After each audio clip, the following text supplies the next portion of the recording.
আমরা এখন আছি কেরানীগঞ্জের বেলনা বাজার এলাকায় মক্কা মদিনা ছাগল ফার্মে। তো ওই মক্কা মদিনা ছাগল অ্যাগ্রো ফার্মের মালিক আমাদের রজ্জব ভাই, ওনাকে অনেকেই চিনেন। তো ওনার কাহিনী আমরা এখন তো আমিও আপনাকে বলতে চাচ্ছি যে একটা ছাগলের পিছনে কত টাকা খরচ করলে পরে সে ক্ষতিগ্রস্ত হবে না, আপনার অভিজ্ঞতা কী বলে?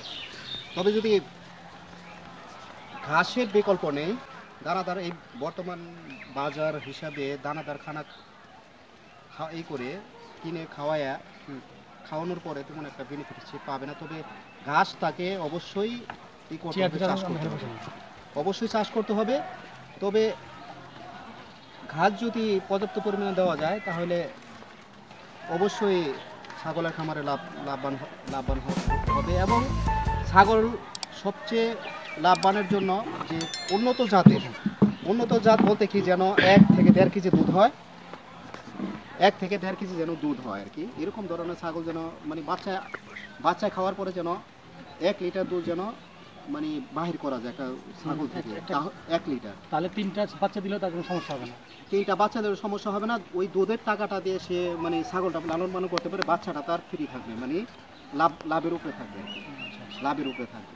আর বাচ্চাটাও এখন আপনার ফার্মের বয়স প্রায় 2 বছর।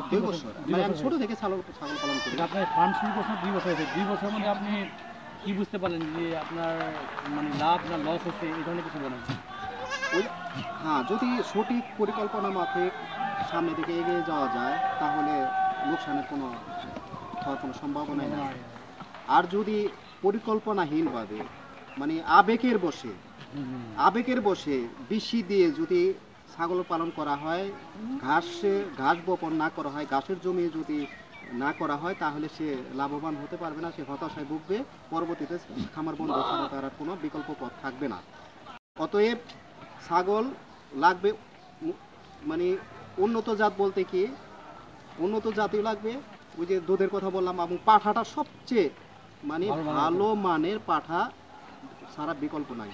যেরকম কানা পুরা ন্যাংরা অসুস্থ পাঠা দিয়ে যদি বীজ দেওয়া হয় তাহলে তো সেই বাচ্চাও টিকবে না, তার খামারও সে অতির এসে খামার হয়ে যাবে, বন্ধ হয়ে যাবে, ক্ষতিগ্রস্ত সে হবে। আপনি এগুলো সেল করেন কোথায়?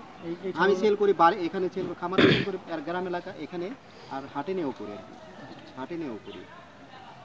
আমি ইদানিং 4টে বাচ্চা বিক্রি করছি 18,000 টাকা। 4টা বাচ্চা? হ্যাঁ, 4টা বাচ্চা বিক্রি করছি। এই বাচ্চার পরে এই যে বাচ্চাগুলা, এটির আগের স্টেপের যে বাচ্চাগুলো হয়েছে 18,000। আর এই ভিড়ির বাচ্চাগুলো বিক্রি করছি আমি এই যে বাচ্চার পরে। ওই যে বাচ্চা দেখেন, ওই যে ভিড়ি খাচ্ছে, ওই যে ভিড়ি, ওই যে ওখানে কারণটা করো এই বাচ্চাগুলো বিক্রি করছি আমি 2,500 টাকা করে, এটার আগের স্টেপের। আর আমার ভিড়িতে এই যে ভিড়িটা 4টে করে বাচ্চা হয়, এটা দেখতে অসুন্দর, 4টে বাচ্চা হয়, 4টে 5টা এই ভিড়িটা। আর এই সাদা ভিড়িগুলা আমি 2 বছর ধরে লালন পালন করি, 2 বছর হয়ে গেছে। 7,000 টাকাতে আমি 4টে আনছিলাম। হ্যাঁ, 2টা আমি বিক্রি করছি 11,000, 2টা 11,000 বিক্রি করছি। আর এই 2টা দিয়ে আমার হয়ে গেছিল প্রায় 18টার পরে পরবর্তী আমি বাজার থেকে কিছু ঘাড়ল আনি, 3-4টে ঘাড়ল আনি। ওই ঘাড়লের বাচ্চা বিশেষ করে দেখা গেল যে ঘাড়লের বাচ্চা টিকে না। তবে যে করজ দিয়া দেশি বেড়ারে যদি করজ দেওয়া হয় ঘাড়ল দিয়ে তাহলে সেটা সবচেয়ে উন্নত, সবচেয়ে ভালো। ফ্যাশন করে যদি আপনার ঘাড়ল দিয়ে যদি করজ দেওয়া হয় তাহলে দেখা গেছে যে প্রথমবারে যদি কোনো ভাই যেন প্রথমবারে যেন ঘাড়ল দিয়ে বীজ না দেওয়া, কোনো ভেড়াকে প্রথমবার যদি দেওয়া হয় তাহলে সে পুরাপুরি 100-র মধ্যে 100 ক্ষতিগ্রস্ত হবে। কারণ আমি এই বেড়ারাকে প্রথমবারে বীজ দিয়ে ঘাড়ল দিয়ে আমি কেটে বাইর করছি, মানে 3-4 টুকরা করে বাহির করছি আর কি। কারণ আমি এই বেড়ারাকে প্রথমবারে বীজ দিয়ে ঘাড়ল দিয়ে আমি কেটে বাইর করছি, মানে 3-4 টুকরা করে বাহির করছি আর কি। এরকম করে আমার হ্যাঁ বাচ্চা মানে এইটার যে এবিলিটি এর থেকে 3 গুণ বড় হয়ে গেছে। তবে 2 ব্যান 3 ব্যানের পরে যেন ঘাড়ল দিয়ে করল দেওয়া হয় দেশি বিড়িকে, যেন অরিজিনালটা যারা পালে শখ করে যেন পালে, কিন্তু কমার্শিয়াল যেন না পালে। আচ্ছা, এটার অসুখ বিসুখ বেশিরভাগ ক্ষেত্রে এই ছাগলগুলো ভেড়াগুলো তো তেমন একটা অসুস্থ হয় না, তো ছাগলগুলোর অসুখ বিসুখ সম্পর্কে একটু বলেন। এই কী ধরনের অসুখটা বেশি হয় এবং কী ধরনের যত্ন নিতে হয় একটু বলেন, আপনার অভিজ্ঞতার আলোকে বলেন। আমার অভিজ্ঞতার আলোকে আমি বলতেছি যে ছাগলের বিশেষ করে পিপিআর এটাই সবচেয়ে যদি মানে থাকা যায়, নিরাপদ থাকা যায়, তাহলে মানে সে আর কি সবকিছু থেকে ক্ষতিগ্রস্ত থেকে সে সেফ থাকতে পারবে। দ্বিতীয় হলো যে ছাগলের ঘর সবসময় পরিষ্কার রাখতে হবে, যেন নিচু করে যেন না দেয়, 3.5 ফিট বা 4 ফিট, মাছাটা 3.5 ফিট বা 4 ফিট যেন উঁচু দেয়, এবং নিচের গ্যাসগুলো ছাগলকে আর কি আক্রমণ করতে পারে না এবং কোনো সমস্যা সময়। হ্যাঁ,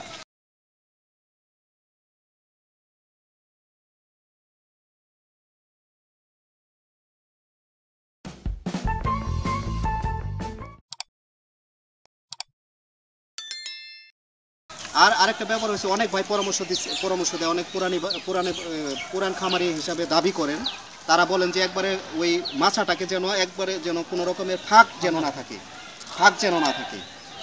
এই জিনিসটা সম্পূর্ণভাবে ভুল। ফাঁক রাখতে হবে, অবশ্যই 1/2 ইঞ্চি বা 1 ইঞ্চি ফাঁক রাখুক, যেন আপনার পা যেন বাচ্চার জন্য আলাদাই রাখা হোক, আলাদা সেটে রাখা হোক, আর যেন বয়স্কদের জন্য, অ্যাডাল্টের জন্য যেন এই 1 ইঞ্চি বা 1.5 ইঞ্চি হোক। 1.5 ইঞ্চি হলে সমস্যা, 1 ইঞ্চি 6 ইঞ্চি হোক, সমস্যা নাই। আসলে আমার কথা এটা, আমি এক জায়গায় আমার সাথে অনেক তর্ক হয়েছে এই ব্যাপারটা নিয়ে। অনেকে বলতেছে যে কাঠগুলো দিয়ে মাছা এই পাটার কাঠ দিয়ে লাগিয়ে দিলে এই নিচে বাতাসগুলো ঢুকতে পারে না। আসলে গরমের দিনে কিন্তু সমস্যা হয়ে যাবে, শীতের দিনে হয়তো বাতাস ঢুকতেছে না, শীতের দিনে আমি একটা বিকল্প ব্যবস্থা করতে পারবো। কত যে কষ্ট হয় ভাই আমার খামারে, আপনি এখন আপনি বলতেছেন, এটা আমি তো অনেক আগে বলছি কথাটা। আমার 51 থেকে 16 বা 51 ফিট মাছা আছে সম্পূর্ণ।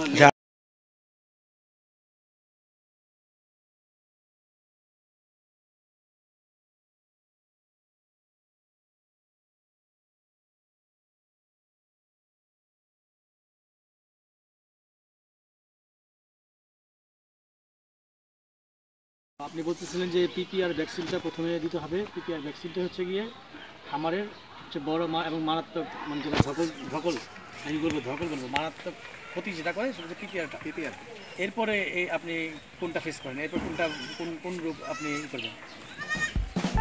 এরপরে মনে করেন যেন ওই খামারের কথা বলছিলাম, মাছা যেন 1 ইঞ্চি নিচে কেউ যেন, মানে 1 ইঞ্চি নিচে 1 ইঞ্চি ফাঁকা যেন দূরত্বটা এক কাঠ থেকে আরেক কাঠ বা এক চটা থেকে এক চটা 1 ইঞ্চি কমসে কম 3 থেকে 3.5 ফিট, বা যদি 4 ফিট দেওয়া যায় 4 ফিট দিলেও ভালো। আর নিয়মিত পরিষ্কার অবশ্যই করতে হবে। আর হাওয়া যেন আসা যাওয়া করতে পারে, বাতাসটা যেন আসা যাওয়া করতে পারে, তাহলে ওই দুর্গন্ধের গ্যাসটা চলে যাবে আর ঠান্ডাটা লাগবে না। এই যে ছাগল বাচ্চাদের বা ছাগলের যে ঠান্ডা লাগে, বিশেষ অনেক ক্ষেত্রে দেখুন কৃমি থেকে হয়, অনেক সময় কৃমি থেকেও হতে পারে, ঠান্ডা ওই যে নাকটা পানি করতে পারে, বা ওই যে গ্যাস থেকেও হতে পারে। তবে যাই হোক, এখন পিপিআরটা হলো সবচেয়ে মেন। আর ওই ঠান্ডা থেকেও বাঁচায় রাখতে হবে, ঠান্ডা থেকেও বাঁচায় রাখতে হবে ছাগলকে। আর এমনি ঠান্ডা কাশি সর্দি হলে আপনি কী করেন? আমি ঠান্ডা যদি কাশি হয় তাহলে প্রাথমিক অবস্থায় আমি 2-3 ফোঁটা সরষের তেল খাওয়াই দেই এবং শিংয়ের মধ্যে দিয়ে দেই, আর নাকে দিয়ে দেই। সেটাতে যদি প্রতিকার না হয় তাহলে আমি মানে অ্যান্টিবায়োটিক না, অতি প্রথমে অ্যান্টিবায়োটিক পক্ষপাতিত্ব না, আমি অ্যান্টিবায়োটিক না দিয়ে সাধারণ যে জেনারেলি যে ওষুধগুলো আছে সেটা আমি ব্যবহার করি। সেটা যদি চলে যায় তাহলে আমি অ্যান্টিবায়োটিক আর যাই না। তবে আমি প্রথম অবস্থায় মানে ঠান্ডার এই যে কাশির মানে ফেস করছি, অনেক কষ্ট করছি, এখন আমার নাই। আমি খোল খাওয়াই, সরষার খোলটা যদি আপনার দেওয়া হয় খাওয়ার সাথে মিক্স করে, তাহলে ঠান্ডা থেকে অনেক সেফ থাকবে। শীতের দিনে খোলের বিকল্প নাই। আচ্ছা, আপনার কাছ থেকে অনেক কিছু জানতে পারলাম, ধন্যবাদ আপনাকে। আপনার বাস্তবিক অভিজ্ঞতা আমাদের সাথে শেয়ার করলেন। এটা অনেকে শেয়ার করে না, অনেকে সিক্রেট রাখে। আসলে কোনো খামারই এগুলো সিক্রেট রাখা উচিত না। প্রত্যেক খামারই তারা যদি তাদের এই অভিজ্ঞতাগুলো নতুন খামারিদের জন্য বলে, তাহলে মনে হয় আমাদের দেশে মানে খামারগুলো, ছাগলের খামার কখনো লস প্রজেক্ট হবে না। কেউ বলবে না যে আমি একটা খামার করে লস করেছি। এই তথ্যগুলো যদি তাদের কাছে পৌঁছে দিতে পারি, তাহলে আমার মনে হয় আমাদের নতুন খামারিদের জন্য ভালো হবে। তো এই প্রত্যাশাই আমি করি, এবং এই প্রত্যাশাকে সামনে রেখেই আমি আমার Sahara goat and birds farm চ্যানেলটা তৈরি করেছি, যাতে তৃণমূল খামারিরা এবং মাঠ পর্যায়ে খামারিরা এবং খুব মানে ছোটো খামারিরা যারা আছে, তারা যাতে এই বার্তাগুলো তাদের কাছে আমি পৌঁছে দিতে পারি, সেটা আমার উদ্দেশ্য। ধন্যবাদ সবাইকে।